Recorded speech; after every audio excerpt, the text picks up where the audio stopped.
Être en freelance, c'est la full liberté. Alors oui et non. Parfois je travaille jusqu'à minuit, tous les jours de la semaine. Et je travaille le week-end. Si tu travailles 2 heures par jour, tu te permets donc de travailler au bord de la piscine pendant ces fameuses 2 heures par jour, c'est que peut-être tu n'as pas assez de clients. Trouver des clients c'est difficile, j'ai envie de vous dire non. Si vous ne pouvez pas être seul, c'est que quelque part vous n'êtes pas bien avec vous-même. Pose-toi la question, est-ce que tu as vraiment besoin de 3 ans pour apprendre un métier? Moi je trouve ça fou. Avec des formations quand tu es accompagné, honnêtement en 3-4 mois, tu peux te lancer.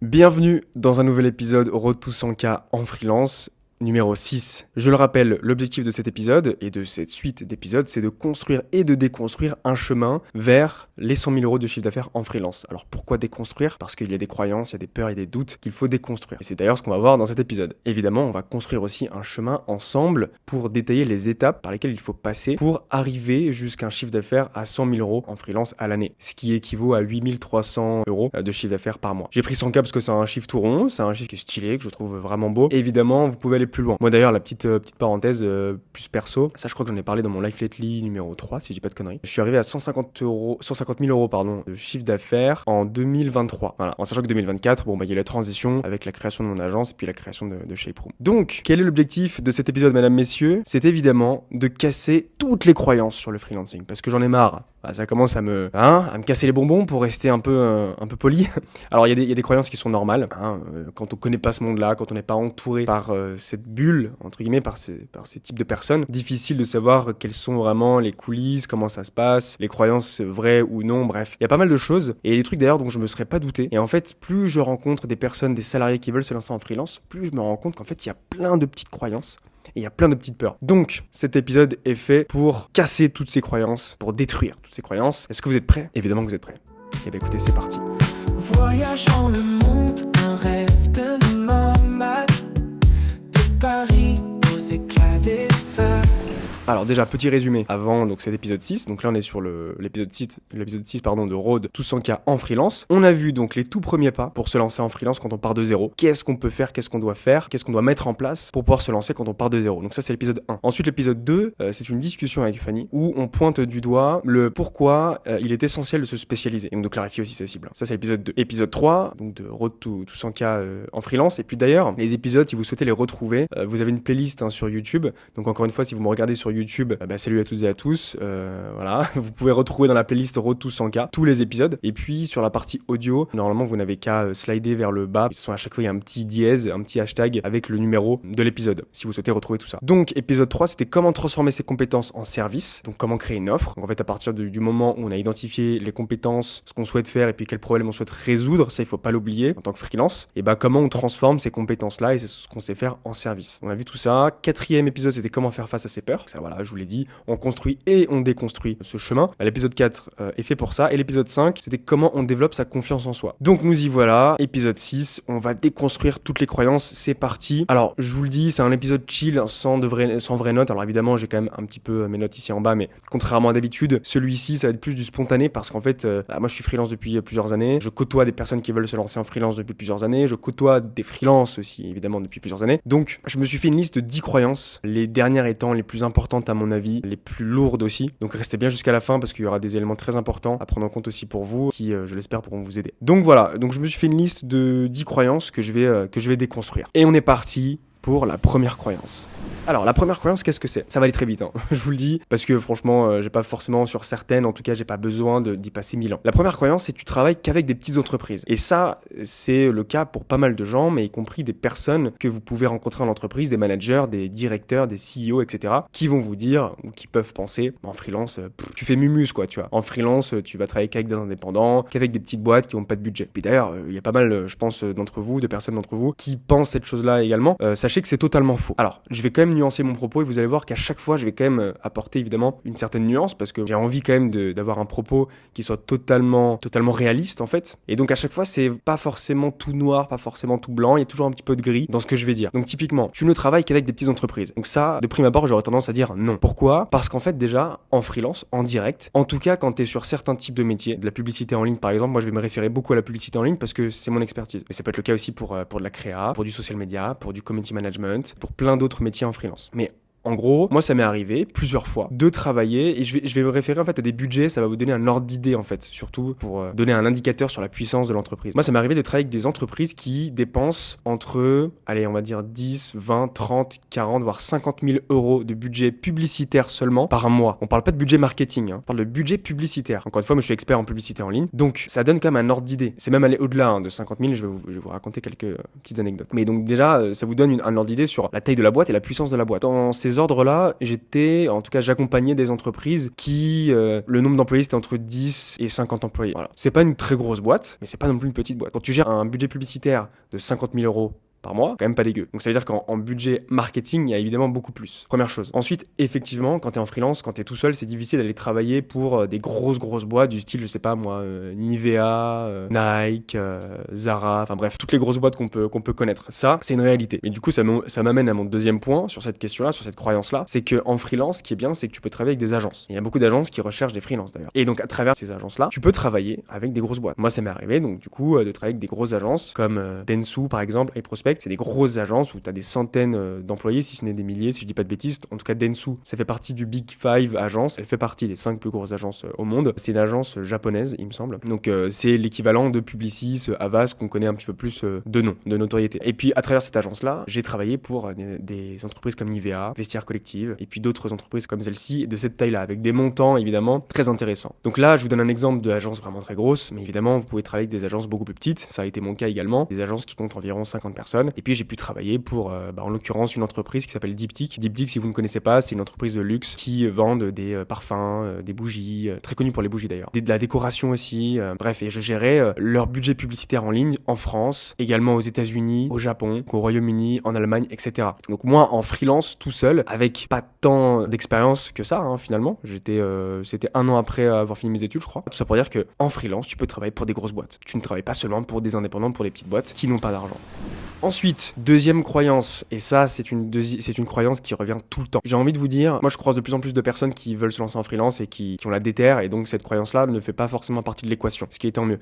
Mais la question revient souvent, c'est tu es seul. Donc il y a quand même ce truc de solitude, quoi. Ah oui, mais non, mais moi je me vois pas être tout le temps tout seul, faire tout seul, etc. Alors encore une fois, vous allez voir, c'est ni blanc ni noir. Déjà pour moi en freelance, t'es pas seul. Oui, tu vas gérer tes clients majoritairement seul, c'est-à-dire que tu vas être seul en direct avec eux, mais tout ne dépend que de toi finalement, parce qu'en fait tu peux très bien collaborer avec d'autres freelances sur certaines missions, sur certains comptes, sur certains clients. Ça c'est un fait. Après c'est vrai que c'est plus compliqué, c'est-à-dire que si t'es en agence ou si t'es en entreprise, bah évidemment t'as des collègues, t'as une équipe, t'as un manager, t'es cadré, etc. Voilà. Dans tous les cas, le freelancing sera toujours plus dans le thème de la solitude entre guillemets. Moi je dirais plutôt de l'indépendance plus que de la solitude comparé à une entreprise. Quand tu gères tes clients, évidemment, tu es beaucoup plus autonome, beaucoup plus indépendant. Donc, par définition, tu es en quelque sorte seul. Mais l'aspect professionnel peut jouer aussi en ta faveur, où tu peux collaborer, comme je le disais, avec des freelances ou autres. Tu peux travailler avec des agences, et donc grâce à ces agences-là, tu collabores avec des équipes. Moi, ça m'est arrivé. Je parlais de Diptyque là il y a quelques minutes. Et je collaborais avec certaines équipes pour faire des stratégies de contenu sur les réseaux sociaux, etc. Des créas, des visuels, etc., etc. Et puis je gérais en alternant. Bon, ça, on en parlera plus tard. Mais moi, en freelance, dans cette agence-là, c'était n'importe quoi. C'était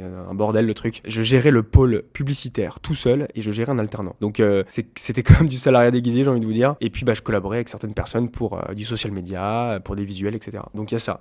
Et ensuite, d'un point de vue personnel, en fait aujourd'hui il y a beaucoup de concepts qui existent pour se rassembler, pour rencontrer. Il y a des meet-up, il y a des alors chaque fois j'ai le terme canadien des 5 à 7, mais c'est des after-work, voilà, je cherchais le mot. Il y a aussi des collectifs de freelance, il y a des co-living qui sont organisés, vous allez dans les coworking, etc. Enfin bref, aujourd'hui il y a plusieurs solutions qui existent, plusieurs événements, plusieurs structures qui peuvent exister pour vous faire rencontrer du monde et pour travailler avec des freelances qui ont les mêmes expertises ou des expertises complémentaires. Et puis une dernière chose sur cette croyance-là, on se fait tout un truc sur la solitude, sur je vais être seul, etc. Moi personnellement, c'est mon avis personnel, ça n'engage que moi, mais je trouve que si vous avez peur de la solitude, si vous ne pouvez pas être seul, c'est que quelque part vous n'êtes pas bien avec vous-même en fait. C'est qu'il y a un souci quelque part, parce que personnellement, et puis j'en ai parlé aussi autour de moi pour avoir d'autres avis, et je trouve que les personnes qui passent du temps avec elles-mêmes, donc seules, la plupart des gens qui acceptent cette situation-là aiment en fait ces situations-là parce qu'elles sont bien avec elles-mêmes. Donc en fait, si on a besoin d'être entouré, si on a besoin d'être avec des gens, gens tout le temps en permanence, mais encore une fois, c'est mon avis, mais je pense sincèrement qu'il y a un petit souci quelque part, parce qu'on n'est pas censé être dans le besoin d'être avec les gens tout le temps en permanence. Il faut savoir travailler cette solitude, il faut savoir travailler le fait d'être seul, je sais pas, d'aller au cinéma seul, de pouvoir faire des trucs seul, j'en sais rien, moi, voyager par exemple, ce qui n'est pas le plus simple, mais ça ouvre tellement de champs des possibles, et quand vous êtes seul, vous vous découvrez vous-même en fait. Vous apprenez à vous connaître, et je trouve que la connaissance de soi, c'est le truc le plus important pour être épanoui, pour réussir dans la vie, pour être à l'aise avec ses potes, à l'aise avec son monde social finalement. Donc cette solitude est très importante, et je trouve qu'elle est beaucoup trop négative dans notre pensée en fait, et dans notre société. On apporte une image hyper négative à la solitude, alors qu'en vrai c'est quelque chose de, je trouve, hyper intéressant, et ça te fait grandir en fait. Enfin moi j'adore être seul, personnellement. Évidemment j'adore être avec des gens, je fais des co-living, je rencontre beaucoup de gens quand je voyage. Puis quand t'es seul, t'es jamais vraiment seul en fait, concrètement. Et voilà, j'aime bien aussi avoir mes moments à moi et me faire kiffer quoi. Bref, croyance numéro 3, c'est parti. La croyance numéro 3, c'est la suivante. Être en freelance, c'est la full liberté, être 100% libre. Alors oui et non. C'est-à-dire qu'en fait, souvent, quand on veut se lancer en freelance, on cherche de l'indépendance et donc de la liberté. De la liberté sur quoi ? Sur choisir ses projets, sur son emploi du temps, sur choisir ses vacances, sur si je veux me lever à 8h ou 10h, ou si je veux finir à 15h ou à 18h. Tout ça, concrètement, c'est possible. C'est le cas, c'est une réalité. Par contre, pour moi, en fait, la liberté, ce n'est pas juste être totalement libre et totalement indépendant. La liberté, pour moi, c'est choisir ses contraintes. Donc en fait, quand tu es en freelance, tu choisis tes contraintes. Et donc ça veut dire implicitement que tu as des contraintes. Évidemment, parce que tu es prestataire de service. Tu vends des services. Donc en fait, tu vas être en relation avec des clients, et donc tu vas mettre en place peut-être des appels réguliers. Tu vas devoir rendre des travaux, tu vas devoir tenir au courant tes clients, etc., etc. Donc évidemment, tu n'es pas libre à 100%. Voilà, tu as quand même un devoir envers tes clients. Après, effectivement, tu vas pouvoir manager tes heures, manager ton emploi du temps. Tu peux voyager en même temps. T'as pas mal de choses comme ça. Mais attention à cette croyance qui dit que dès que je suis en freelance, ça y est, c'est chill, plus de pression, voilà, je travaille quand je veux, je fais ce que je veux, full indépendance, full liberté. C'est pas la réalité à 100%. Voilà, donc je déconstruis cette croyance si jamais tu l'avais. Je suis quelque part désolé pour toi, mais en fait le truc c'est que quand t'es en freelance, t'es aussi entrepreneur, et donc en fait un entrepreneur a des devoirs. Certes, il a de la liberté, et cette liberté pour moi elle n'a pas de prix, mais t'as quand même des devoirs, et donc tu choisis tes contraintes. Mais finalement, c'est une forme de liberté que je trouve beaucoup plus intéressante et beaucoup plus indépendante que être en CDI, évidemment. Tu n'as pas besoin de demander pour prendre tes vacances, tu n'as pas besoin de demander pour faire, 4 heures de boulot par jour ou plus. Tu peux travailler un samedi, tu peux travailler un dimanche si tu en as envie, tu peux choisir tes clients, tu fais ce que tu veux, tu gères ta relation client, c'est toi qui set up tout, qui paramètre tout. Donc ça, c'est vraiment cool. Donc c'est pour ça que j'apporte quand même une nuance, mais attention, ce n'est pas plus de pression. La pression, elle est toujours là, évidemment. Ce n'est pas juste tu chill sous les cocotiers et tu travailles au bord d'une piscine 2 heures par jour. Ce n'est pas que ça, je vais dire. Parce que évidemment, tu peux avoir des passages comme ça. Et ça, c'est le truc assez cool. Mais si tu travailles 2 heures par jour et que tu te permets donc de travailler au bord de la piscine pendant ces fameuses 2 heures par jour, c'est que peut-être tu n'as pas assez de clients. Voilà, donc il faut faire attention à ça et à cette croyance. Lié à ça, croyance numéro 4. Tu peux prendre des vacances quand tu veux. Alors oui et non. Parce qu'encore une fois, tu dépends de tes clients, tu dépends des deadlines qui sont imposés par tes clients. Évidemment, tu travailles avec eux, c'est de la collaboration. Mais voilà, tu as quand même des devoirs. Et donc, par moment, tu ne peux pas prendre tes vacances quand tu veux. Si, par exemple, tu travailles aussi avec d'autres freelances ou avec une agence, comme je le disais tout à l'heure, ou tu peux collaborer avec des équipes, pareil, en fait, il faut travailler en synergie. Donc, il faut trouver les bons moments pour partir en vacances. C'est pas tu pars quand tu veux. Donc moi par exemple quand j'étais en freelance, j'essayais de partir dans les moments où il y avait des activités assez faibles, donc pendant l'été et puis aux alentours du Nouvel An et pendant les fêtes de Noël. Et puis après évidemment je pouvais partir aussi à l'étranger et entre guillemets en vacances pendant le reste de l'année. Mais donc je prévoyais ça. J'en parlais à mes clients et puis je leur disais voilà écoutez là je pars 2 semaines dans tel pays donc il n'y aura pas d'appel. Par contre je garde mon ordinateur au cas où s'il y a quelque chose, voilà je reste disponible. Je gère les comptes publicitaires en même temps parce que les comptes publicitaires, les pubs ça tourne tout le temps en fait, donc il faut toujours un œil dessus. Alors après évidemment les vacances que vous allez pouvoir prendre et pouvoir partir à l'étranger ça va dépendre de votre job, de votre métier. Parce qu'il y a des métiers où quand tu fais de la créa par exemple, tu produis tes créas, tu les rends, et puis elles sont terminées, tu vois. T'as pas un truc dans le fond, même si tu peux avoir des abonnements pour de la création de contenu, etc. Ça peut arriver, mais concrètement, si tu vas rendre quelque chose, t'as un livrable. Alors que t'as d'autres métiers, comme, tu fais du référencement sur Internet, de la publicité en ligne, puis je ne sais quoi d'autre, il y a toujours besoin d'un petit fond de roulement au niveau de l'attention sur la collaboration avec le client. Alors, du coup, en parlant de vacances, en fait, tu as 2 moyens de prendre tes vacances. Soit tu pars à l'étranger et tu travailles en même temps. Donc, en fait, c'est pas des vraies vacances, tu vois. C'est tu travailles quelques heures par jour. Soit tu te dis, ok, je suis en vacances, j'ai envie de couper. Le truc, c'est qu'en freelance, attention, tu ne peux pas couper à 100%. Après, ce n'est que mon avis. Mais tu peux couper à 100% si, par exemple, t'es graphiste, tu fais des créas, et puis en fait, t'as plus de clients, ou alors t'as fini tes livrables, et puis tu pars pendant 1 mois, et puis tu coupes à 100%. Par contre, attention, c'est que derrière, il faut quand même retrouver des clients, il faut retrouver des missions. Donc là, tu peux couper à 100%. Mais c'est pas simple. Dans la plupart des métiers, je trouve, tu ne peux pas couper à 100%. En tout cas, en publicité en ligne, tu ne peux pas. Si, imaginons, tu te déclares en vacances, donc moi, c'est ce que je faisais, et ben en fait, j'amenais mon ordinateur, et puis tous les jours, je regardais les comptes, comment ça se passait, etc. Donc je travaillais, c'est pas énorme, hein, mais je faisais 1 à 2 heures par jour. Voilà. Et franchement, 1 heure par jour, ça se trouve. Hein. Et puis parfois, je regardais pas pendant 1 ou 2 jours, et donc je condensais certaines heures sur une petite après-midi, par exemple. Donc franchement, ça se fait largement. Par contre, évidemment, ce ne sera pas comme un CDI où quand t'es en vacances, t'es en vacances. Tu coupes tout. Et encore, ça dépend les boîtes. Hein. Parce que je vous vois venir, évidemment. Il y en a qui sont surmenés, il y en a qui, surtout en agence d'ailleurs, où t'es amené à travailler le week-end, on te contacte tout le temps, etc. Donc alors ça, c'est le pire du pire. Si vous êtes dans cette situation, appelez SOS Nicolas, ok. Vous m'envoyez un message sur Instagram, ou vous réservez un appel avec moi, on en discute, parce que si vous êtes dans cette situation-là, c'est que là, il y a un problème et il faut vous sortir de là rapidement. Donc voilà, tout ça pour dire que croyance numéro 4, tu peux prendre des vacances quand tu veux, ce n'est pas vrai. En tout cas, pas à 100%.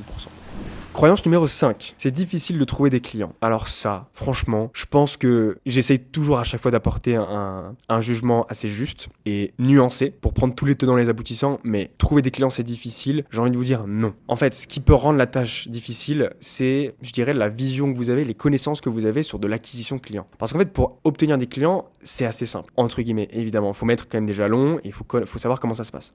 Mais en gros, tu as une offre déjà qui est claire, un service qui est clair. Tu réponds à un besoin, tu réponds à une problématique. Ça, c'est la base. Okay. Ensuite, face à ça, face à tes compétences et ton service, tu as forcément des cibles. Tu as forcément des gens à qui parler, des gens qui sont intéressés par ton service. Pourquoi ? Parce que tu réponds à une problématique. Tu réponds à un besoin, tu apportes une solution. Ça, c'est la base. Donc, la deuxième étape, c'est d'identifier les cibles, ce qu'on appelle les personas. Ça, c'est la base de la base. Et ensuite, dès que tu as identifié ça, le but, c'est d'aller chercher tes clients. C'est de ne pas non plus attendre que ça tombe, c'est d'aller chercher tes clients. Donc, comment ça se passe ? Tu travailles ta vitrine, tu te crées un compte sur Malte, tu updates ton profil LinkedIn, tu peux faire quelques posts si tu veux, et tu fais jouer aussi ton réseau et ton bouche à oreille. Ça, on n'y pense pas très souvent, mais le réseau, c'est très très important, et c'est ce qui va vous permettre de décoller assez rapidement. Et ensuite, tu peux mettre en place un système d'acquisition.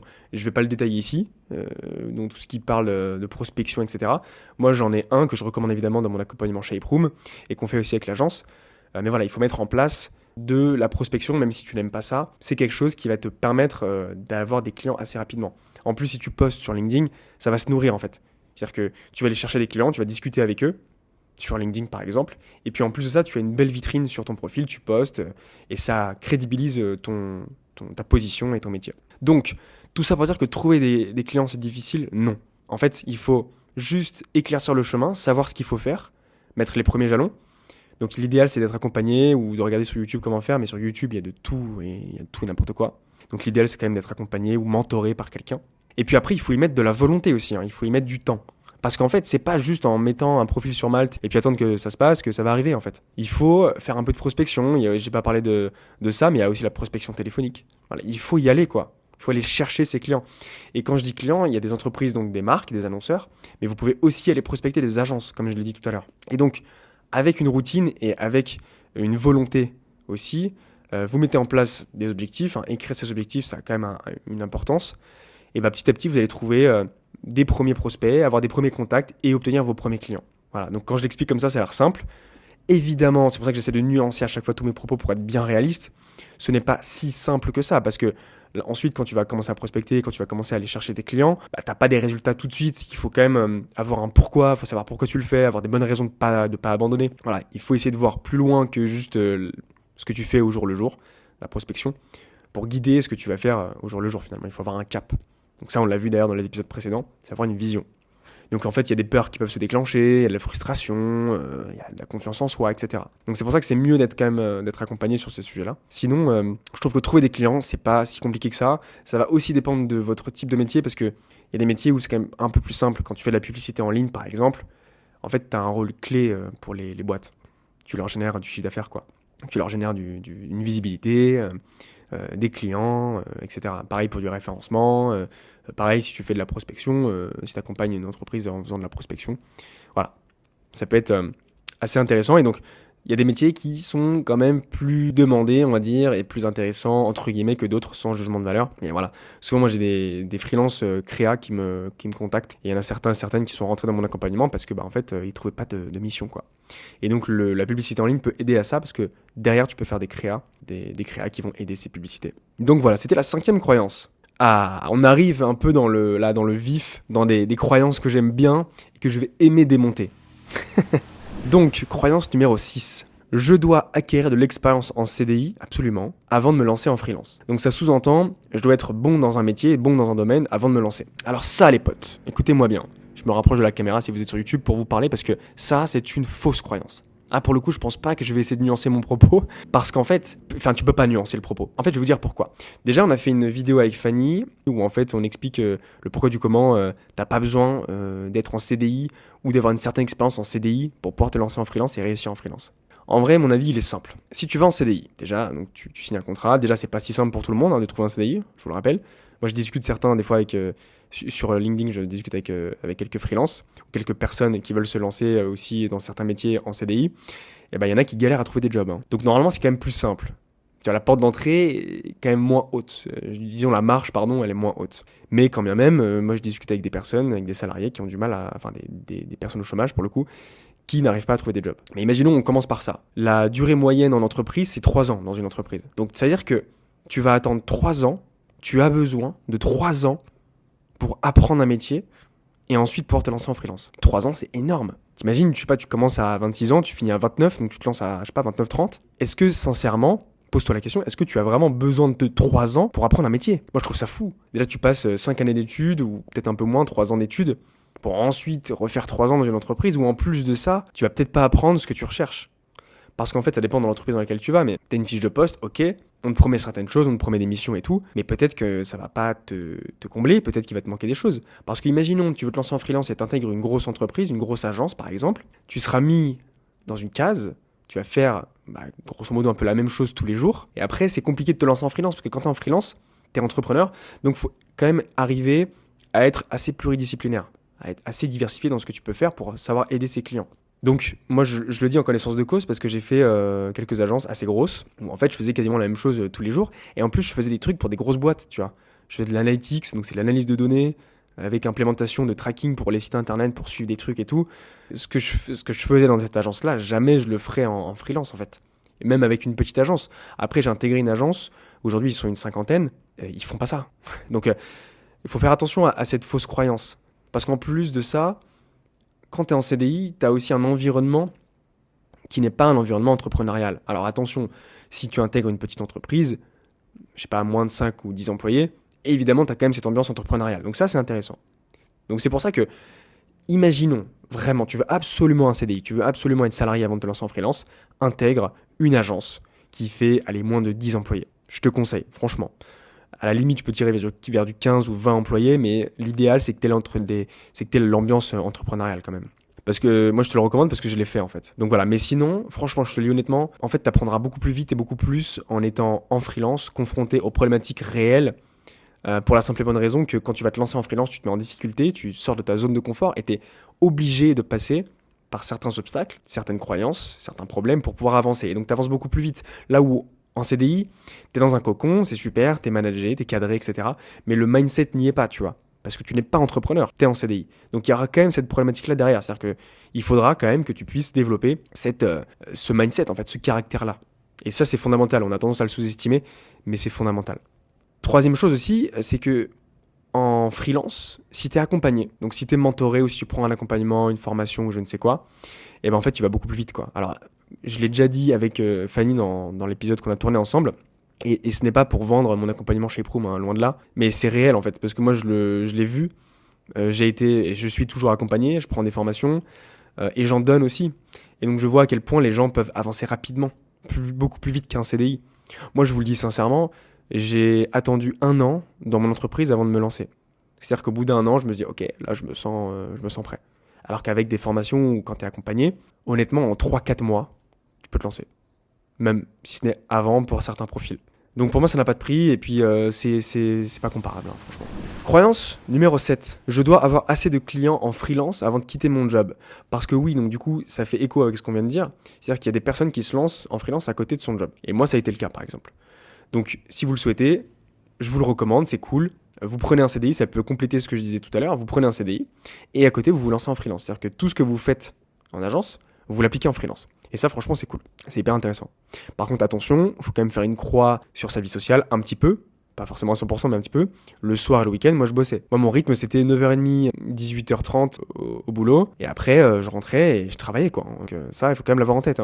Parfois, je travaillais jusqu'à minuit, tous les jours de la semaine. Et je travaillais le week-end. Tout ça pour dire que si vous vous lancez en freelance à côté de votre job, en fait, il n'y a pas de bon moment, tu vois. Parce qu'il y a pas mal de gens qui se disent, en fait, j'attends d'avoir un certain revenu, donc ça veut dire un certain nombre de clients avant de quitter mon job. Mais déjà, il n'y a pas de bon moment. Et de deux, il n'y a pas de bon salaire, de bon nombre de clients, en fait. L'idée, c'est de voir si vous êtes à l'aise, de voir si ça vous convient, de voir si vous pouvez faire plus. Parce qu'en fait, vous serez toujours un peu restreint par le temps et par ce que vous faites au travail. Pourquoi ? Parce que votre esprit et votre énergie, elle est contribuée à, 8 heures par jour peut-être, à votre boulot. Et ensuite, vous avez le freelancing. Donc, la charge mentale, l'énergie que vous allez dépenser, elle va être quand même moindre à ce niveau-là, au niveau du freelancing. Donc, en fait, vous ne pouvez pas comparer ce que vous pouvez faire en freelance à côté de votre job et ce que vous pouvez faire en freelance à 100%. En plus de ça, moi, j'entends souvent, oui, j'attends d'avoir assez de revenus, j'attends d'avoir assez de clients. Mais tu n'attends pas, en fait. Si tu attends, déjà, c'est que tu as un mauvais mindset. C'est pour ça que je vous le dis, quand on est en salarié, quand on est dans le CDI, souvent, on a tendance à attendre. On attend de qui ? On attend de ses managers, on attend des dirigeants de son entreprise, on attend du gouvernement, on attend des aides, on attend tout, le salaire, le truc, le machin. Mais si tu veux te lancer en freelance, t'es entrepreneur, mon gars. Donc faut pas attendre. Donc si t'attends que t'aies assez pour partir, je ne sais quoi, en freelance, que t'aies assez de clients, tu n'attends pas. Tu vas chercher ton revenu, tu vas chercher tes clients. Tu te mets des deadlines. Il y a beaucoup de gens qui se disent aussi, et même quand ils sont accompagnés, oui, je compte commencer à prospecter, je sais pas, je vais essayer de faire le maximum de prospection par semaine, par jour, et je vais commencer ça aux alentours de, je sais pas, je dis n'importe quoi, mi-février. Non, c'est pas assez précis. Faut se mettre des deadlines, faut se mettre des chiffres. Donc, si je dois contrebalancer ce que je viens de dire, on se dit, ok, le 15 février, je me lance et je prospecte 5-10 clients par jour. Voilà. Et je fais ça pendant 1 mois. Ça, c'est des objectifs clairs avec des deadlines clairs. Et donc, si tu souhaites quitter ton CDI et te lancer en freelance, tu te dis, ok, moi, je veux atteindre tant de chiffre d'affaires, donc tant de revenus, je sais pas, 2000, par exemple, 3000 euros, j'en sais rien. Ce que vous voulez, vous n'êtes pas obligé d'avoir des salaires de fou, alors attention, parce que après vous allez passer trop de temps, vous allez faire un burn-out parce que vous allez travailler tous les soirs et tous les week-ends. Donc, ne visez pas trop haut. Commencez à du 1500, 2000 max dans ces eaux-là. Moi, quand j'ai quitté mon taf, j'étais à 1500, 2000. Je travaillais quand même pas mal. Donc, c'est ce que je vous recommande. Et puis, mettez-vous des deadlines. Donc, dites-vous, ok, j'atteins, on va dire 2000 euros. Ok, 2000 euros, c'est combien de clients ? 1, 2, 3, 4. L'idée, c'est pas qu'il y en ait trop non plus pour pas que ça prenne trop de temps. Et puis, quand est-ce que je quitte mon taf ? Quand ? Précisément. Moi, c'était décembre 2021. C'était ma deadline. Et je suis parti en décembre 2021. Donc, ça sert à rien de se dire oui, je pense après l'été ou je sais pas quoi. Non. Mettez-vous une date précise parce qu'en fait sinon vous allez tout le temps repousser. Si vous ne mettez pas de date précise, c'est parce que vous avez peur et c'est normal. C'est normal d'avoir peur, c'est normal on a peur du vide, on a peur de l'entre-deux parce qu'en fait quand on se lance en freelance, quand on quitte son taf, il y a un entre-deux évidemment. On n'est pas encore à 100% en freelance, on vient de quitter son taf, on ne gagne pas encore assez d'argent, mais c'est normal. Il faut pouvoir se mettre dans l'inconfort. Il faut pouvoir accepter cette dangerosité en fait. Comme tout entrepreneur. Et en fait, il faut pouvoir aussi se dire, c'est comme si vous avez 2 îles, l'une en face de l'autre. Et évidemment, la mer qui sépare ces 2 îles. La première, c'est l'île du CDI, et la deuxième, c'est l'île du freelancing. Et il faut pouvoir quitter l'île du CDI et traverser ce bras de mer. Et donc, ça veut dire quitter le rivage du CDI pendant un certain temps et voire même perdre de vue tout rivage avant d'arriver sur l'île du freelancing. Il faut pouvoir accepter ça. Si vous ne pouvez pas l'accepter, en fait, à chaque fois, vous allez repousser les échéances et vous allez jamais vous lancer. Parce que vous allez vous mettre des bâtons, vous allez vous mettre des doutes, des peurs dans votre tête. Donc, tout ça pour dire que vous n'avez pas besoin d'avoir assez de clients pour vous lancer en freelance. Vous devez juste vous lancer, en fait. Il n'y a pas de bon moment. Croyance numéro 8. Les clients sont exigeants. En freelance, je parle. Ils attendent une expertise pointue. Donc, si je me lance, je trouverai aucun client finalement. C'est un peu le truc, tu vois. Parce qu'en fait, si on se dit, ok, je suis pas assez capé, j'ai pas assez d'expertise, j'ai pas assez d'expérience, donc du coup, j'ai besoin du CDI, c'est qu'en fait, derrière tout ça, on pense que les clients, ils sont vraiment, c'est un peu le diable, ils sont hyper pointus, ils connaissent tout, ils vont attendre 1001 choses de nous, etc. Pas du tout. Alors après, évidemment, si vous travaillez avec Nivea, oui, là, vous avez un certain level. Mais je vous rassure, il n'y a pas que des Nivea dans le monde du freelancing. Je vous le dis parce qu'en fait, j'ai travaillé avec un client, c'était l'un de mes premiers, c'est un caviste de vin naturel, et c'était l'un de mes premiers clients. Il me payait 500 € par mois et je gérais ses pubs sur internet et puis voilà quoi. Et puis il était pas hyper exigeant, il était pas il connaissait pas grand chose aux pubs, il connaissait un petit peu de choses sur évidemment la création de contenu, sur le social media, etc. Mais voilà, c'est à peu près tout. En fait, on s'en fait des caisses sur les clients. Même en agence d'ailleurs, je trouve que c'est too much quoi. On s'en fait des caisses. Alors que ça reste des êtres humains comme les autres. Ça reste des personnes qui veulent une seule chose, c'est développer leur chiffre d'affaires, développer leur projet, développer leur entreprise. C'est des gens qui, comme vous, se lancent en freelance. Tu vois, c'est des gens, ils se lancent dans l'entrepreneuriat, ils ont un projet, ils veulent développer leur projet. Et donc c'est la même chose en fait. Vous êtes à la même hauteur si vous voulez. Vous êtes aussi entrepreneur et vous lancez aussi votre projet. Sauf que eux, ils ont besoin d'aide. Vous aussi d'ailleurs, vous avez besoin d'aide en réalité. Mais eux, ils ont besoin d'aide pour faire de la pub, pour faire des créas, pour je ne sais quoi d'autre, pour plein de différentes missions. Et puis en plus de ça, tout ce que vous savez, toutes vos compétences que vous savez faire en publicité en ligne, en créa, en social media, je sais pas, on peut même faire de la traduction, j'en sais rien, bref, tout métier, vous avez déjà des compétences que les clients n'ont pas. S'ils viennent vers vous, c'est qu'il y a forcément un besoin. Et puis en plus de ça, en fait, très généralement, les gens qui se lancent en freelance se sous-estiment. Ce qui est normal, on a peur, on ne connaît pas le domaine, on ne sait pas si on a assez d'expérience, d'expertise, si on est assez bon dans le domaine finalement, et aussi parce qu'on se compare. Le danger, c'est de se comparer d'ailleurs sur LinkedIn, de voir des gens qui postent des trucs sur LinkedIn et de se dire « putain, jamais j'arriverai à ce niveau-là ». Ces gens-là, ils sont au niveau 20, au niveau 30. Vous êtes au niveau 1, 2, 3, 4, 5. Donc ça sert à rien de se comparer avec ces gens-là. Et puis en fait, il y a des clients pour tous les niveaux. Moi, quand j'ai commencé, pareil, j'avais pas beaucoup d'expérience, pas une grosse expertise, et pourtant j'ai trouvé des clients. Et puis t'apprends sur le tas, et puis t'apprends aussi en étant accompagné, et si tu prends une formation, c'est quand même mieux. Mais franchement, ce que vous savez en tant que freelance, la plupart des clients n'ont pas vos compétences. Les clients sont exigeants, non. Enfin, ils sont moins exigeants, je trouve, que pour les agences. Voilà, évidemment, ils attendent des résultats, évidemment, ils attendent une certaine qualité de service, hein, logique, vous n'allez pas délivrer de la merde, s'il vous plaît. Mais tout ça pour dire que on s'en fait des caisses. Gardez en tête que en freelance, et donc vous êtes là pour aider un projet à prospérer, à progresser, à faire plus de chiffre d'affaires, etc. Voilà, c'est ça la base de ce qu'on fait. On vend un service parce qu'on aide une entreprise. C'est juste, en quelque sorte, du donnant-donnant finalement. Ça sert à rien de s'en faire des caisses, et aussi par rapport à ce que je vous ai dit tout à l'heure. Croyance numéro 9. Je dois poster sur les réseaux sociaux pour trouver des clients. Non. Voilà, tout simplement. Moi, quand je me suis lancé, j'ai pas posté une seule fois sur les réseaux sociaux, que ce soit LinkedIn, que ce soit Instagram, TikTok, etc. Alors, je vais pas vous le cacher, c'est mieux, évidemment, parce que vous travaillez votre vitrine, vous travaillez votre visibilité, vous travaillez votre crédibilité. Bref, ça aide quand même beaucoup, évidemment. Mais vous n'êtes pas obligé. Pour aller prospecter sur LinkedIn ou ailleurs, vous n'êtes pas obligé de poster sur LinkedIn. Pour que des clients soient intéressés par votre service, vous n'êtes pas obligé de poster. Pareil sur Instagram. Si vous prospectez aussi sur Instagram, vous n'êtes pas obligé de poster. Alors évidemment, c'est mieux, ça va renforcer votre crédibilité, votre image, etc. Mais vous n'êtes pas obligé. Voilà. Je n'irai pas plus loin que ça parce que moi, je me suis lancé en avril 2021 et j'ai commencé à poster, c'était en 2023, je crois, en juillet ou août 2023. Donc voilà. Et puis donc 2021, 2022 et jusqu'en juillet ou 2023, j'ai gagné très très bien ma vie. Si vous avez l'habitude d'écouter mes épisodes, vous savez que je gagnais bien ma vie, quoi. Donc pas besoin de poster sur les réseaux. Vous pouvez aller faire la prospection téléphonique, la prospection sur LinkedIn, par mail, sur Instagram aussi. Vous pouvez trouver des clients facilement comme ça. Malte aussi, ça vous permet d'avoir une vitrine. Et gardez en tête que les prospects et donc les clients, ce qu'ils veulent, c'est une solution en fait. Eux, ils ont un projet, ils ne vous connaissent pas. Donc en fait, ils ont besoin de savoir comment vous pouvez les aider. Point. Et après, derrière, évidemment, il y a un peu le prix qui va jouer, il y a le feeling, des choses comme ça. Mais vous n'avez pas besoin d'envoyer des vidéos ou je ne sais quoi ou poster sur LinkedIn. Ce n'est pas nécessaire. Et donc ça m'amène sur la dernière croyance, la 10e croyance qui, je trouve, revient le plus souvent. Et ça me rend ouf, cette croyance-là, franchement. Alors déjà, ce qui me rend ouf, c'est la 6e, là. Je dois acquérir de l'expérience en CDI. Je dois avoir 7 clients aussi en freelance à côté de mon job pour pouvoir me lancer. Et puis la 10e qui me rend ouf, c'est oui, en freelance, c'est bouché, tout le monde se lance en freelance aujourd'hui, ça marchera pas. Mais ta gueule en fait. Pardon, je suis un petit peu vulgaire, mais là, ça me rend fou quand j'entends ça parce que c'est faux en fait. Il n'y a pas assez de freelance pour le nombre d'entreprises. En plus de ça, alors évidemment, vous allez me dire oui, mais il y a des agences aussi, machin. Ok, il y a des agences. Mais les clients freelance, les clients agences ne sont pas exactement les mêmes. Et en plus de ça, il y a de plus en plus d'entreprises qui cherchent à bosser avec des freelances. Pourquoi ? Parce que peut-être que ça coûte moins cher, le travail peut être mieux fait.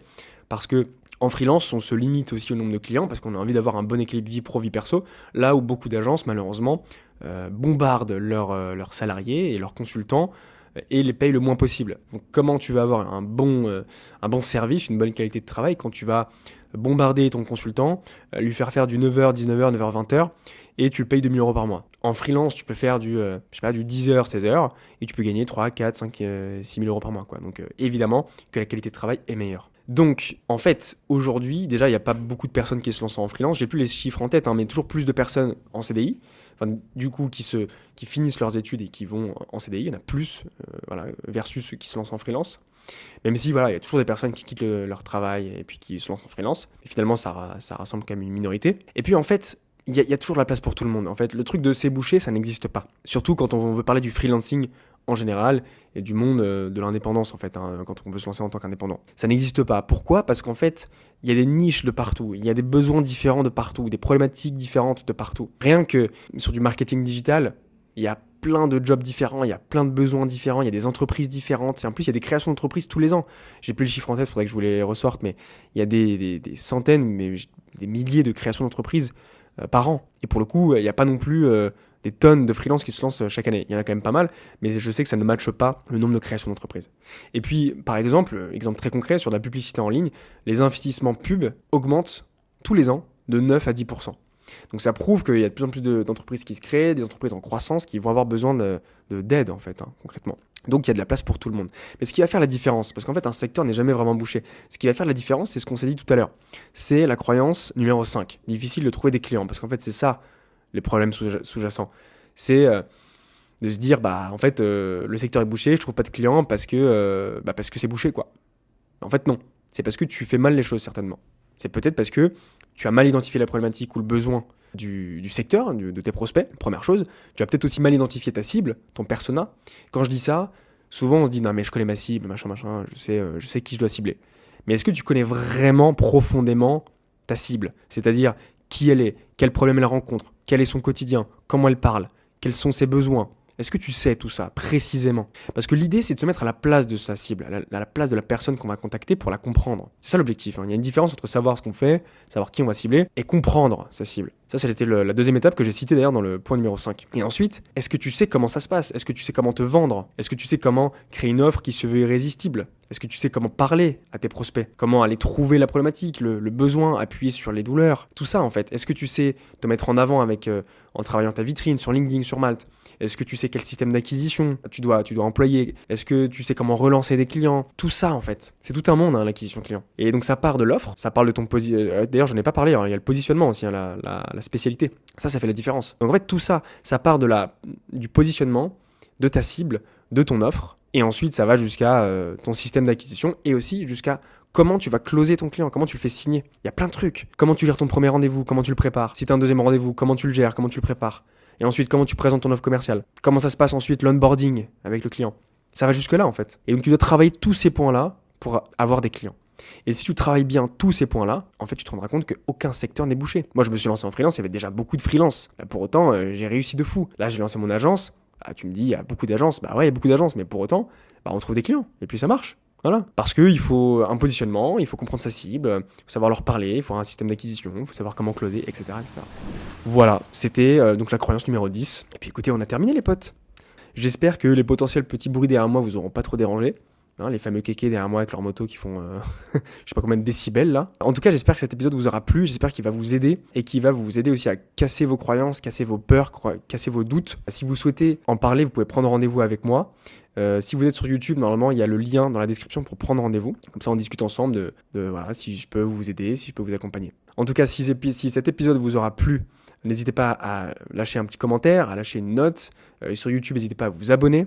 Et puis, n'hésitez pas aussi à me suivre sur Instagram, sur TikTok, sur LinkedIn, parce que je parle de tout ça, évidemment, aussi sur les réseaux sociaux. Sinon, n'hésitez pas à parler de ce podcast aussi autour de vous, ça m'aide énormément. Et puis, écoutez, d'ici là, on se dit à la prochaine. Ciao.